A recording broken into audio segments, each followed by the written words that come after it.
Hello all. So we finally have a super hot day here in Cape Breton. So we're outside enjoying this day, complete with my COVID isolation hairdo. We had a great rain here yesterday, which means some exciting things are happening in the garden. After you plant, it's a bit of a waiting game. Waiting for things to pop up. You don't want to weed necessarily because you don't know where all your seeds are coming up and where they're germinating. So once things start to pop up, it's going to give you a better idea. So here we have the radishes that we planted not long ago. And so what you want to look for is patterns. You want to look for things that are all in a row and about the same height and the same shape. And if they don't look like that, then you can get to weeding them.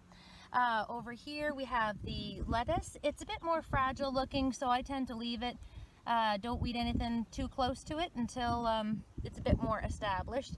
Other things that you might be spotting in your garden coming up this time of year are some snap peas, some of your beans. So just keep waiting and watching, and once things come up, definitely get to weeding. Remember to get dirty and have fun. Bye.